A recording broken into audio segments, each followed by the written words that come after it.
Welcome SVPH to presentation on chapter number 11, the Puckering Pickle Parade, and this is part 3 of our presentation. So students, in our previous presentation, we have completed questions till here. Now let's continue further. Now question number 8.3, and what you have to do here, you have to think and answer. Okay. Question number 1, what is the poem really about? Okay, so what does it mean? What means kya? Okay, what is the poem really about? That means poem really में किसके बारे में है? Okay, about means ABOUT, about means बारे में. So what is the poem really about? That means poem actually में किस बारे में है? Right?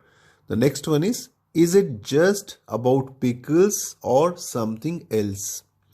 Okay, so is it just about pickles? क्या ये सिर्फ pickles के बारे में है और something else? Something means कुछ and else means कुछ और, right? So is it just about pickles? क्या ये सिर्फ pickles के बारे में और something else? So something else means या कुछ और है. Clear? So अगर आप ये poem दोबारा read करेंगे, you will understand that what is happening in this poem. The pickles, different type of pickles. They are basically, they gather, right? And they are enjoying together. वो सब एक साथ में enjoy कर रहे हैं. They are going for a parade, right? Puckering pickle parade. तो इससे हमें क्या पता चलता है बच्चों? इससे हमें पता चलता है to be together with our friends and enjoy, right? Basically pickle क्या होता है? वो सब इकट्ठा होते हैं एक साथ and they enjoy, right? So similarly हम जो हैं वो हमारे फ्रेंड्स के साथ में we can also sort of we can be like puckering pickle parade, like we can all gather together friends के साथ में and we can enjoy. So this poem is really about friendship and enjoying together. Okay, that is one. तो ये poem किसके बारे में है? It is about friendship के बारे में and enjoying together. ENGOEN. Enjoy की spelling क्या है? ENJOY. So how can you write? This poem is about friendship and enjoying together. That is one. Next part. Is it just about pickles or something else? So this is not about pickles. It is about friendship. Okay. This is your answer. Now next one. What do you think will happen if there were no pickles in the world? So what do you think? Means आप क्या सोचते हैं? Okay. What do you think? What means क्या? Think means सोचना. Now happen. Happen means होना. Okay. So what do you think will happen? आप क्या सोचते हैं कि क्या होगा? If means अगर. There were no pickles in the world. अगर ये जो वर्ल्ड है या दुनिया है इसमें कोई पिकल जो है वो नहीं हो तो क्या होगा? Right? So what do you think? What will happen? So you can write that if there are no pickles, we will miss the sweet and sour taste of pickle and we will also miss the tangy taste of pickles, right? अगर pickles नहीं होंगे तो क्या होगा? We will miss the sweet and sour taste of pickle. होता है ना जो मीठा और खट्टा, वो टेस्ट हम मिस करेंगे. And we will also miss the tangy taste of the pickle, right? Now let's continue to the next topic, which is A4. And what is this A4? Learn interesting things. मतलब यहाँ पे हम कुछ interesting things जो है वो learn करेंगे. आपको पता है बच्चों, आपने एक वो सुनी है, चाचा ने चाची को चांदी की चम्मच से चांदनी रात में चटनी चटाई, right? So even I fumbled, right? तो ये बोलना बड़ा मुश्किल है ना, क्योंकि इसमें क्या है, एक ही जो है लेटर वो बार बार रिपीट हो रहा है, करेक्ट। तो ऐसे जो सेंटेंसेस होते हैं इनको बोलना बहुत मुश्किल होता है। They are called tongue twisters, okay, जिन्हें बोलने में बड़ा हमें तकलीफ होती है। अब इनके लिए क्या है, इंग्लिश में एक वर्ड है, that is alliteration, ALLITERATION, alliteration. ऐसे जो सेंटेंसेस होते हैं ना जिसमें एक ही कॉन्सोनेंट रिपीट होता रहता है, लाइक मैंने आपको जो एग्जांपल दिया था उसमें क्या चीज़ रिपीट हो रही थी, चाचा, चाची, चांदनी रात, चांदी की चम्मच, चटनी, चटाई। सो चे चे चे बार बार रिपीट होता है, right. So that is basically, English में अगर होगा ऐसे रिपीट तो उसको हम क्या बोलेंगे, एलिटरेशन। एंड इसमें क्या होता है, कॉन्सोनेंट रिपीट होता है, ओके। एग्जाम्पल्स क्या है इसके, for example, she sells sea shells on the sea shore. So you try to repeat this, you will find it difficult, right? Especially this part, sells seashells. Okay? She sells seashells on the seashore. It's not very easy, right? तो यहाँ पे कौन सा जो consonant है वो repeat हो रहा है, S. Then the next sentence, Peter Piper picked a peck of pickled peppers. इसमें कौन सा लेटर रिपीट हो रहा है, P P P P P P, right? So now you know that such sentences are called alliteration. Okay, and alliteration होता है क्या है, where a consonant sound is repeated at the beginning of closely placed words. Clear? You can also find such alliteration either in Hindi or in English. Okay? Now next one, create. B1, circle the odd word out in each set of words. आपको क्या करना है, circle करना है, और किसको, odd word को, in each set of words, जो नीचे दिए हुए ना सेट ऑफ वर्ड्स, उनमें से ऑड वर्ड को आपको सर्कल करना है। Number 1, fairy tales, fables, comics, doll. Fairy tales आपको पता है, परियों की कहानी। फैबल्स, फैबल्स क्या होता है, अगेन स्टोरीज होती हैं जिसमें क्या होता है, it's like not real stories, जो ट्रू नहीं हो सकती। फॉर एग्जाम्पल, आपने जो खरगोश और टॉर्टोइस की स्टोरी सुनी है, दैट रैबिट एंड टॉर्टोइस, उसमें क्या होता है, दोनों बातें करते हैं आपस में, एनिमल्स कांट टॉक, राइट। तो ऐसी स्टोरीज क्या होती हैं, वो ट्रू नहीं होती हैं, ऐसी स्टोरीज को हम बोलते हैं फैबल्स। देन कॉमिक्स, कॉमिक्स मतलब जिसमें फन होता है, हंसी मजाक होती है। तो ये तो क्या है, तीनों तो हैं स्टोरीज के, मतलब बुक्स के जो है टाइप्स होते हैं, like fairy tales, fables, comics, ये क्या है, टाइप ऑफ बुक्स हैं। बट डॉल, डॉल तो अलग हो गए ना, so doll is the odd one out. Clear? The next one, library, cupboards, football, books. Okay, तो लाइब्रेरी के अंदर क्या होती है, कबर्ड्स होती हैं, और कबर्ड्स के अंदर क्या होती है, बुक्स होती हैं। तो यहां पे ऑड वन आउट क्या है, football, right. Then next one, novels, toys, story books, text books. Okay, so here you read novels, novels क्या होते हैं, जो आप पढ़ते हैं ना। Then toys, story books, story books भी आप रीड करते हैं, and text books, text books, right, your text books, जो आपकी बुक्स होती हैं स्कूल की। तो यहां पे ऑड वन आउट क्या है, टॉयज, राइट।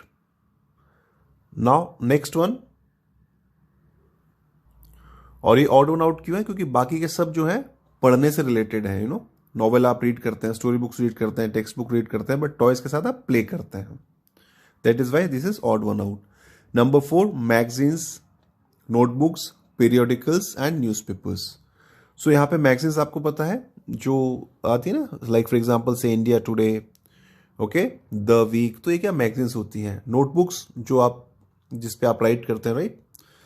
पीरियोडिकल्स होते हैं अगेन टाइप ऑफ मैगजीन, जो आप मतलब वीकली या मंथली बेसिस पे उसके नए नए जो एडिशन है वो आते रहते हैं। And newspapers, now newspapers again every day it changes, हर दिन नया न्यूज़पेपर आता है। तो यहां पे क्या ऑड वन आउट है बच्चों, यहां पे है नोटबुक्स, ये ऑड वन आउट है। क्यों, मैगजीन्स हर महीने चेंज होती है, नई आती है। पीरियोडिकल्स भी जो है वीकली, मंथली, ऐसे जो है नए नए एडिशन आते रहते हैं। न्यूज़पेपर तो हर दिन चेंज होता है, बट नोटबुक्स जो है वो हर दिन चेंज नहीं होती हैं, या वो जो है वीकली या मंथली भी चेंज नहीं होती हैं। So your odd one out here is notebooks. Okay, now B2, identify the correct spelling in each set of words. तो आपको क्या करना है, आपको आइडेंटिफाई करनी है the correct spelling, okay, in each set of words. जो नीचे के वर्ड्स है ना, उसमें आपको करेक्ट स्पेलिंग आइडेंटिफाई करनी है। Number 1, WICH, WHITCH and WHICH. So which is the correct spelling? WHICH.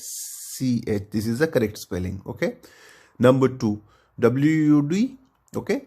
WOULD, WOUD. So what is the correct spelling? WOULD, wood. Number 3, DESCRIBE, DESCRIPE, DESCRIBEE. So describe की spelling पता है आपको क्या होती है? DESCRIBE. So this is the correct one. Okay, so this is correct, right? Now number 4, EXPLANE, EXPLAIN and EXPLAN. Explain, explain करना मतलब समझाना. तो एक्सप्लेन की स्पेलिंग क्या है?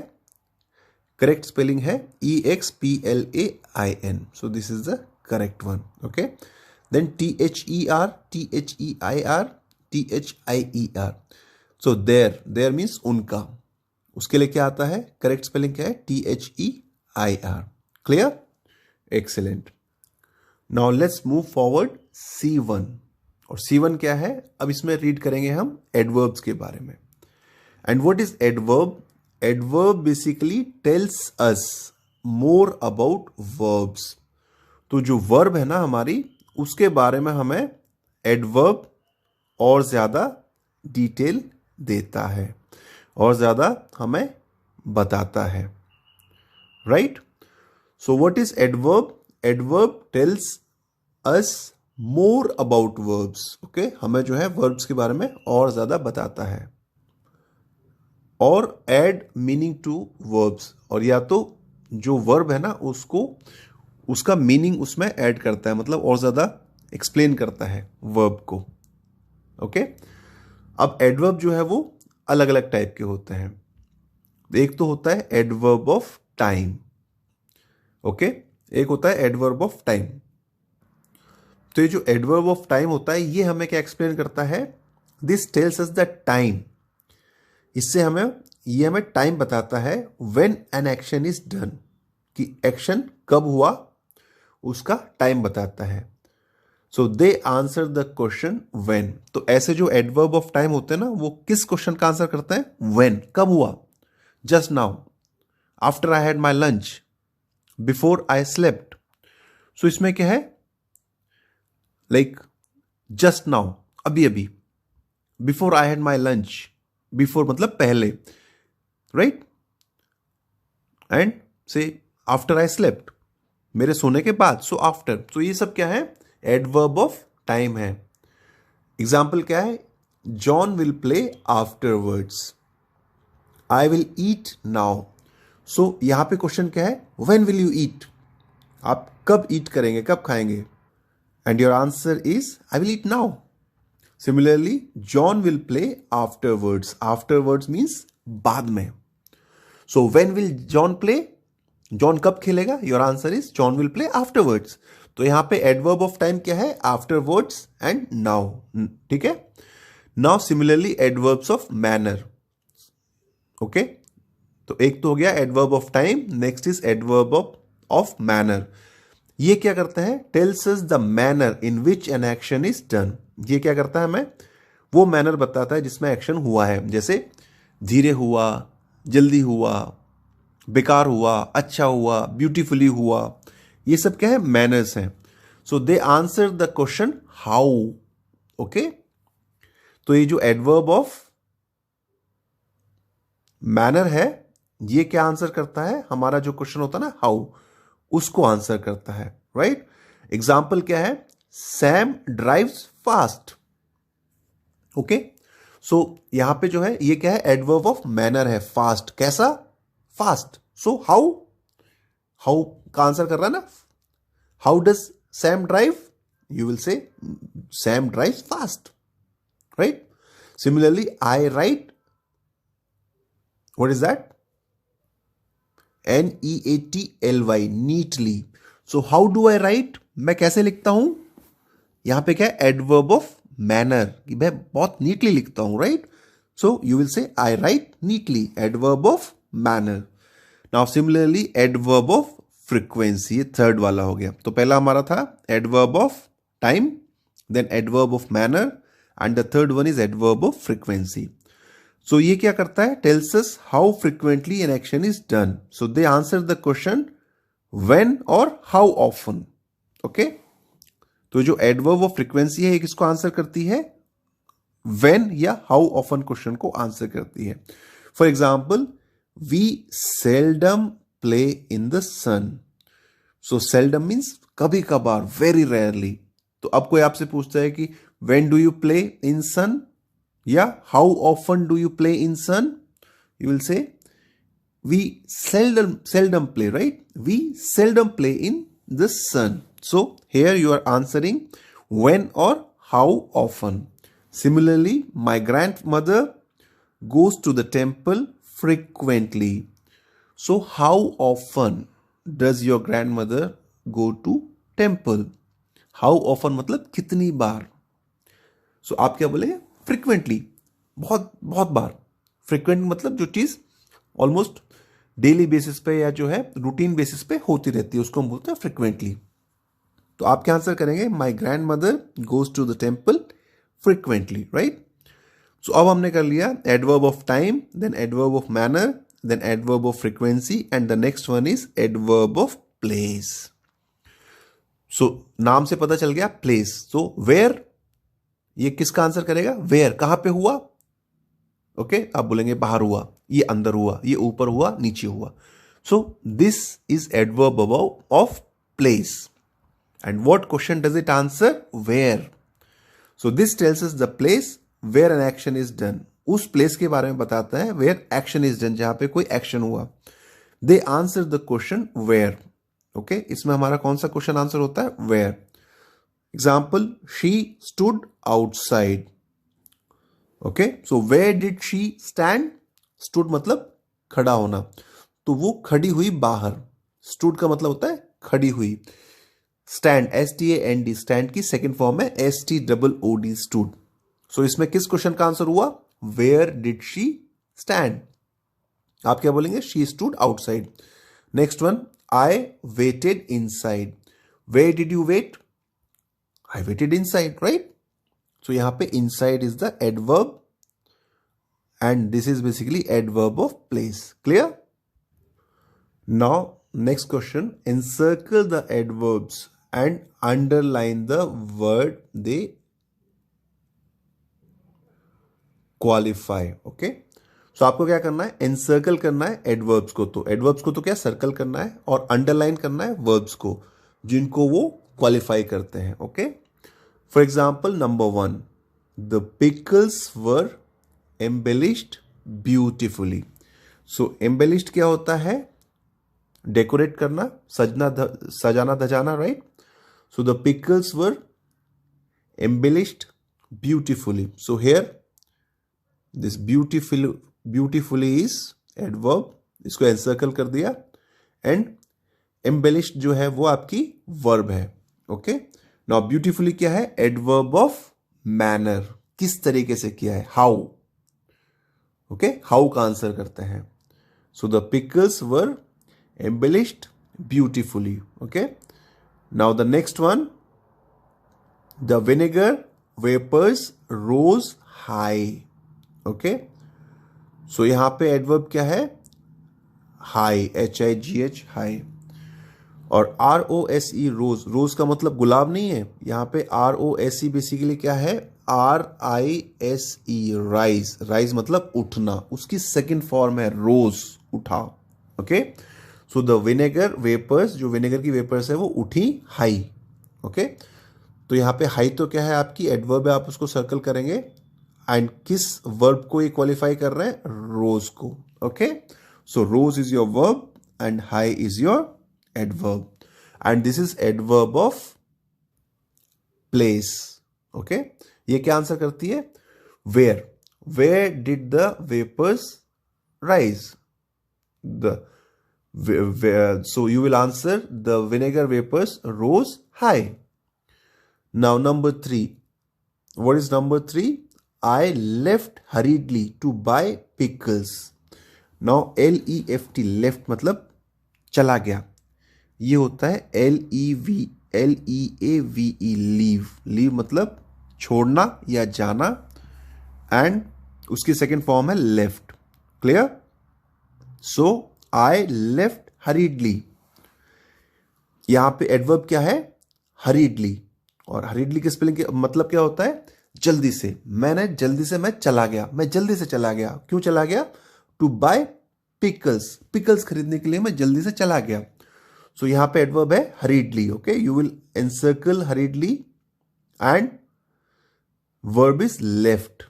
Okay, clear? Now next one.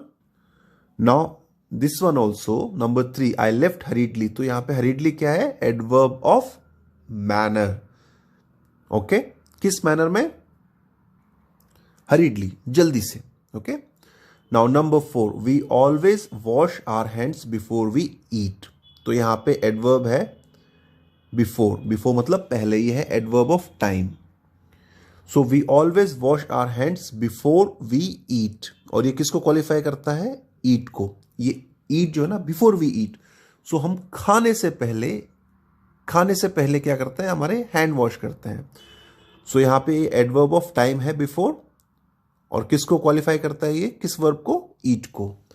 Now next one, I ate pizza yesterday. Okay, so यहां पे adverb क्या है? So in this EAT, eat. Okay, eat means आपको पता है खाना. इसकी सेकेंड फॉर्म क्या है? ATE, eight. एट मीन्स खाया. सो आई एट पिज्जा. मैंने पिज्जा खाया.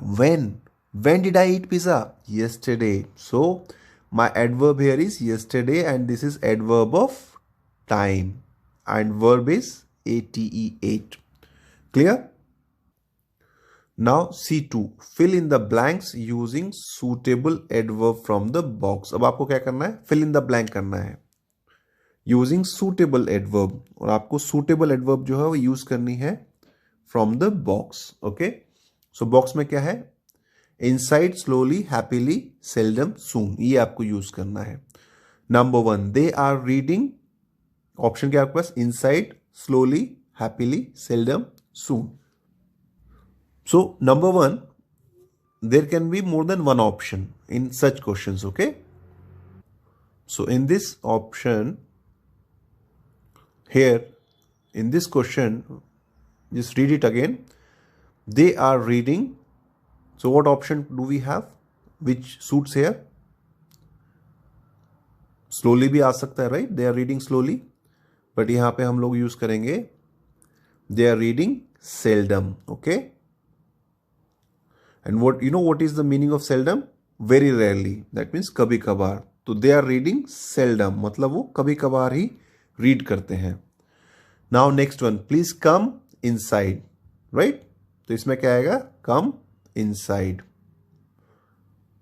okay, now number 3, dad will come inside slowly, happily, seldom, soon. तो यहां पे क्या आएगा? dad will come soon. okay, now number 4, soon मतलब जल्दी से. so dad will come soon मतलब जल्दी आ जाएंगे dad.